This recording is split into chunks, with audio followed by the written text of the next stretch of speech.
Okay guys, so really fast, let's talk about the Dragon Ball Super manga. Yes, this is the first time we're doing this. Chapter 37. I'm not really sure how to really review a manga outside of just talking about what happened and then what I thought about it. I guess that is a review, isn't it? Because I'm not really sure if it's allowed to just show the actual screenshots of the chapters. I mean, even though a lot of people do it, I'm not really sure. That's kind of like a gray area, so I'm just gonna play it safe and I'm just gonna talk about all the stuff that I read today in chapter 37 of Dragon Ball Super.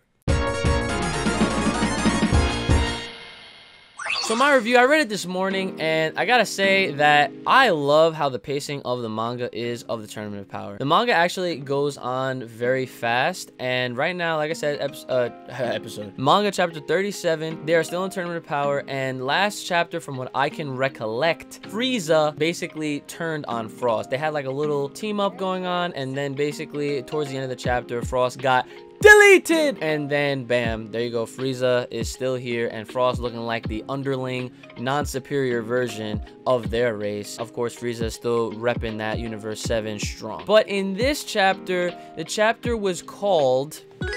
It had more to do about Kale, but it was very heavily focused on Frieza. We have a lot of shots going back and forth between Frieza fighting off Caulifla and fighting off Kaba once he gets intertwined within that mix. And this basically starts off where Kale noticed Caulifla having a little bit of trouble, and she even powers up to Super Saiyan. Now the cool part about this, I don't even remember if this fight necessarily takes place in the anime. So again, if you're not already reading the manga, I highly recommend it, because it's something that I'm sure anybody that enjoys Dragon Ball as a whole can appreciate the differences from the anime. It's like a refreshing bit and stuff that, you know, you never saw before. Like Vegeta going Super Saiyan God, and he never goes Super Saiyan God in the anime. So again, like I said, this fight never happened before, and Kale notices that Caulifla is getting that ass smacked, and then she obviously steps in. This is Big Sis. But the way that they approach Kale's character is a lot different from how they approached it and handled it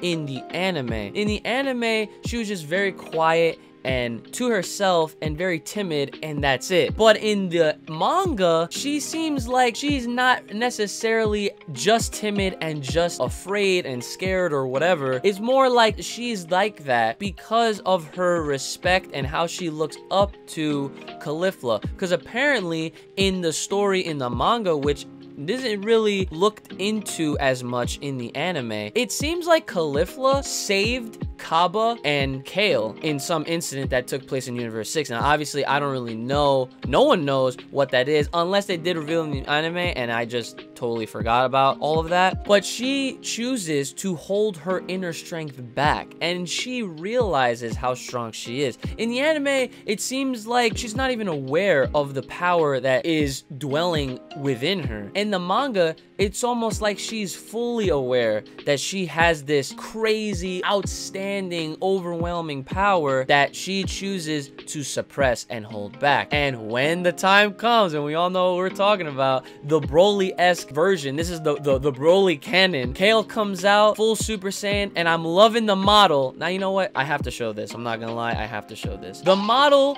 and the art going behind Kale, she's looking nice and slim, and well, I can't say thick because she's just muscular, and muscular is not thick. Looking super toned and in that Broly type of body type for a female, of course. She doesn't rage as much just yet, but she goes on the rampage and starts to attack Frieza. Frieza's getting mopped like a freaking mop, and Caulifla and Kaba are just watching, and they don't even realize, like, wow, like, was she hiding this power this whole time? Towards the end of the chapter, I think this is actually the conclusion. Champa and Vados are discussing actually like what's going on, and Vados points out, if she keeps this up, forget the Tournament of Power, because everybody's in trouble. As she's fighting, her power level spikes. It gets stronger and stronger, and we learned this off of a little interaction that Goku had to obviously step in to kind of suppress her. That way she's not gonna go off and kill everybody within this Tournament of Power. So it looks like for chapter 38, we're probably gonna see a face-off between Goku and Kale. However, right now, Frieza is still trying to hold his own and refuse any kind of help from Goku, because we did have a little bit of a team-up, which was really cool and really nice to see, and I liked it a lot. Seeing Goku and Frieza team up, I mean, it's so uncanny, because obviously, like, they were, I mean, come on, he killed his best friend, and, you know, we all know how that went. And then they're teaming up in the Tournament of Power. We've obviously seen it in the anime. So, seeing it in the manga is also cool. Seeing how this whole fight, which, like I said, I don't remember it ever taking place in the anime. So, being completely original to the manga, definitely kudos to Toyotaro and Akira for, you know, green lighting it and being like, yo, this is pretty good. Yeah, do this. Without further ado, guys, let me know what you guys thought about it. And I'm loving the fact that they're taking a whole different approach with Kale's character, and it gives Kale more depth. It gives her extra layers, you know, because she's not all about just being some sad, scared, timid girl that's hiding in the shadows of her sister, but realistically, she's doing it out of respect because she was saved by Caulifla in the first place. Another cool way to look at it. And I think that her character and her form will actually transform and become more bulkier and more big and brolic, like we're used to from the anime, as time progresses, as the fight continues. So again, let me know what you guys thought about it in the comments below. Like, share, subscribe, hit me up on Twitter. Let me know what you guys thought about it in the Discord, especially on Discord. Make sure to follow me on Twitch so you can talk to me while I play some games. And if you're supporting the boy, supporting the dream, and supporting Dragon Ball Super manga, well, support me on the Patreon page. And I'll see you guys next time.